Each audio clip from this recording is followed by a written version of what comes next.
So I've been talking about wanting to do hand lettering and make old style signs and things just by hand without a stencil. So today I'm going to show you kind of my process on how I tackle that and what I'm doing to get better at that.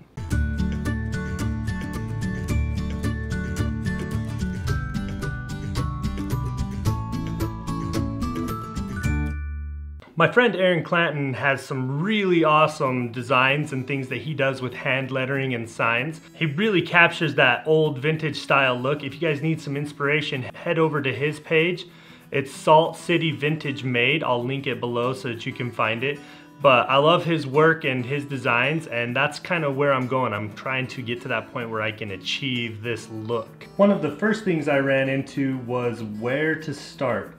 Prismacolor makes these hand lettering markers that are specific for hand lettering. Some of them are dual tip, and I like these markers a lot. They've been pretty good. I got this set at Target for $20. So I was watching a YouTube video a while back and I saw someone using these Sharpie markers. Now these are the brush tip, and they're not dual tip. For what I paid for them, I got 12 markers for, I think it was $9. So they're a great deal if you want to just get something to start practicing, and that's initially why I got them. So initially, when I was watching videos, everybody was saying, get the Tombow pens, get the Tombow pens, they're great. And I have used them a couple times and they are fantastic. They're a little pricey though, and I'm not as good as I want to be at hand lettering to jump all in on a full set of markers. But one of the cool things that Tombow offers, and this isn't sponsored by them at all, but if you go to their website, it's free to download these practice sheets. And they'll help you with your ascenders and your descenders. I will give you the link for that. It'll be in the description below. It's free. There's instructions on how to download it and print it, and you can print as many of them as you want. It goes through the entire alphabet, and I'm just going to show you, kind of go through some of these real quick. So one of the cool things about this Prismacolor one is it comes with this little pamphlet. It shows you what's good to use all of the marker styles for and what they're called, and kind of gives you some ideas on how to use those. And even at the end to show you kind of what you can accomplish with this. Alright, enough talking, let's dive into this. So this is the practice lettering worksheet, and this is to work for your descenders and your ascenders. Now, they say I should be able to accomplish all the brush strokes with this one brush, but we'll see how good I am, because honestly, I've done this a few times. I have a hard time controlling the thickness of my stroke. And this is the Sharpie brush pen. These are the cheapest ones I've got. You can kind of see, I might have to go back over here again. This is just on regular printer paper. So this is the Prismacolor, and that's a lot darker, and the brush is a lot softer. It feels a lot easier to control, so it may be worth your time to go out and get the better markers. Now let's see if I can go light with the same pen going up. That is a lot harder to keep the light. Like you can see I'm getting thicker at the end there. Let's try the Sharpie one out. So one of the things I discovered, yeah, I have to push too hard. It's almost like it's dried out, and I haven't hardly used this. Let me try a different color other than black. Oh, that blue's running real nice. Almost like the, maybe that marker's just dried out. I got a bad marker. It's running almost like this Prismacolor. One of the things I discovered, I was hoping I could watch a bunch of videos and just be able to jump right in and do this, but that is not the case. You have to practice. I feel like I'm back in the 3rd grade practicing cursive. So I've got the smaller tip here. I'm going to try using this small tip on the Prismacolor. Oh, that's very fine. I could get really detailed with that.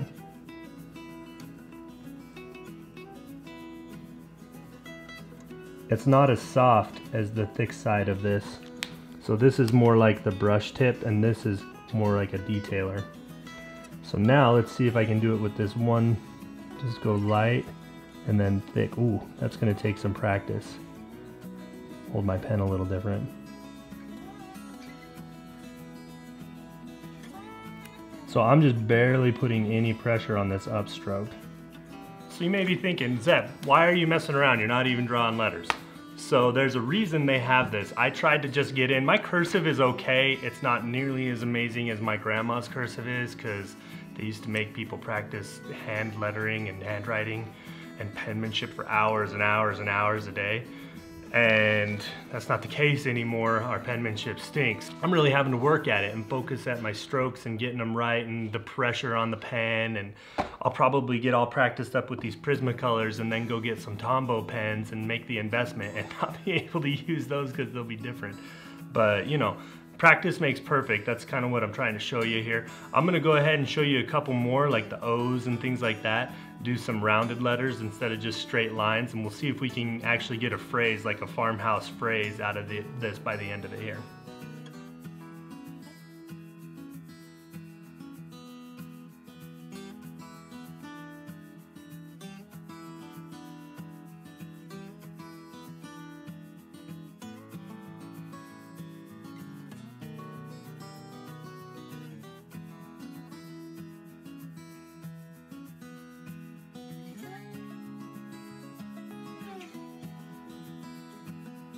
I used my DIY white swan, and I just got a little bit of it on a canvas here, and I'm going to try to use this almost like a gesso. Is it gesso? Gesso? I don't know. Comment if you know how to say that right. I never do. So I'm going to let this dry, and then I'm going to put a print of some sort on here. Oh, I'm getting a little crazy. The nice thing about this DIY paint is it wipes up pretty easy while it's still wet. So I'm just going to smooth that out. I'll let that go dry in the sun. I'm not going to seal it or anything, and then I'll see if the markers will go over the top, because that's really the whole point of what I'm trying to do. If I can't make signs with this, then why bother? I might as well print out a stencil and just do that. So my canvas is dry. I just painted it with some white swan with the DIY paint. So I'm going to put just a real basic, I think I'm going to just do something and make it say like fresh eggs, 15 cents a dozen or something like that, so it looks like it's really old. And then I'll distress it and we'll go from there. We'll see how this goes. To get started, I'm just kind of gonna lay this out with a pencil first, and I'm gonna just follow their cursive that I had on the Tombow sheet. Maybe we'll give it a little flourish over here. And it's not gonna be exactly the same, obviously, because my handwriting is, you know, it is what it is. Not always great. Oh, I've been doing this whole thing and realized you guys can't hardly even see that on the paper. Hopefully you can see that a little better, but you'll be able to see it a lot better once I come back in. So I decided I've got enough room here. I'm gonna do a little flourish off my R, just to be fancy, you know. So this is why I'm laying this out. I am not good enough yet so that I can just throw it on there with a marker and just be done.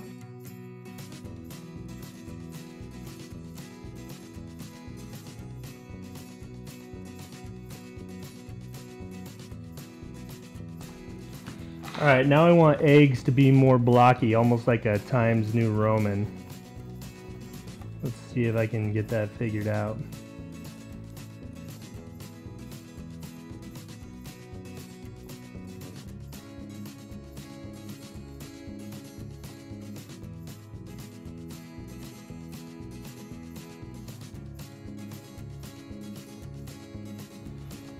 And I'm just going to do my regular little old cursive that I've got.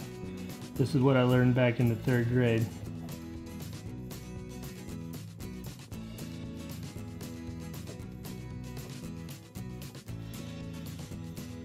Here's the sign laid out. You can't really see it very well. That pencil's light, and with the white background it's washing it out. So I'm going to put marker on it right now so you can see it come to life. So I'm going to start out with the Prismacolor, this Premier one with the dual tip. This is the brush tip and this is kind of your fine detail tip. And I'm going to see what my results are on this one here. So going up on the ascenders, I'm going to use this small brush. I'm just going to cover up all my pencil. And then this would be an ascender here as well.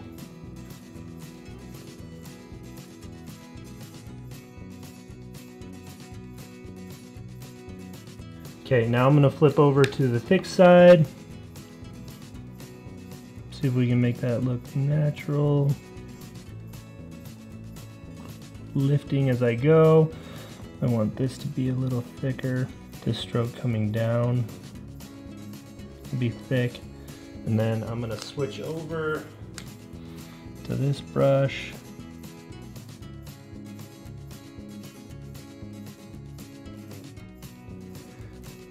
All right, so on the E, this is gonna be thin.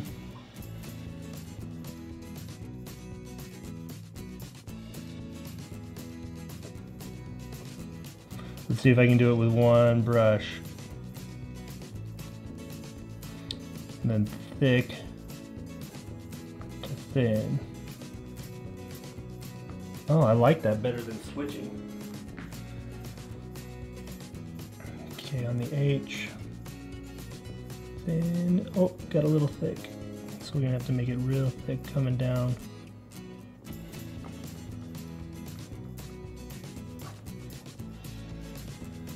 Okay, so I'm gonna go thin up, thick coming down, and then just leave it right there like that.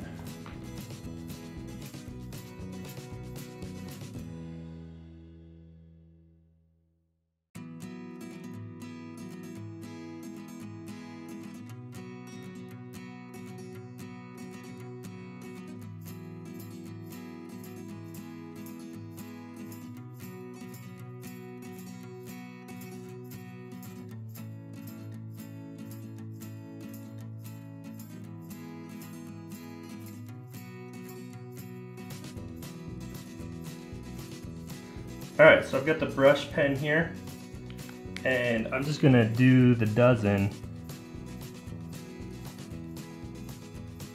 So the goal is to be able to do this without having to outline like I did, without having to put the pencil on there, and just be able to see where I want it on the page and just go. Alright, now I've got to fill this chicken in, and I'm just going all black, and I've got the brush pen, or puts the marker out the best.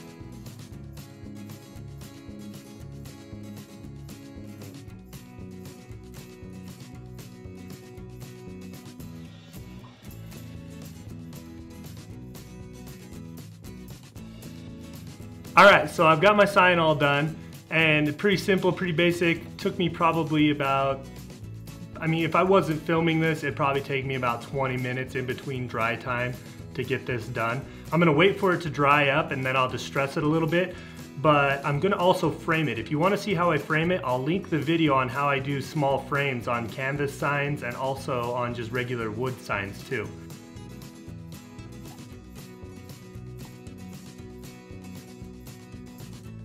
Okay, so I've got 220 grit. This is just an old foam sanding block and doesn't really do much, it's worn out.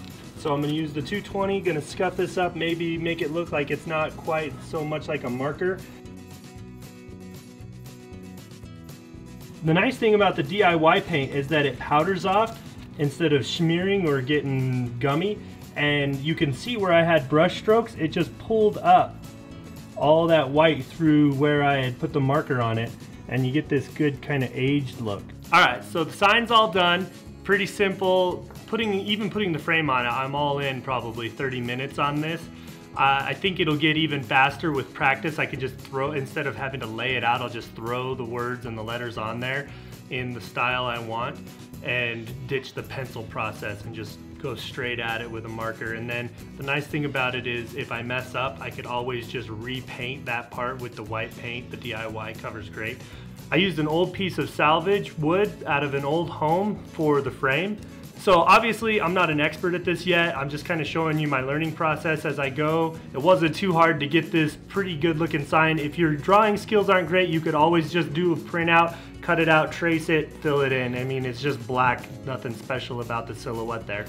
I'm gonna be sure to put some links for the markers I used today below so that you guys can find them real easy. If you wanna find the DIY White Swan paint that I used on the canvas before I actually put my marker down, that can be found at jamirayvintage.com. Be sure to share this video if you like it, give us a thumbs up, and subscribe to Jami Ray Vintage for more DIY.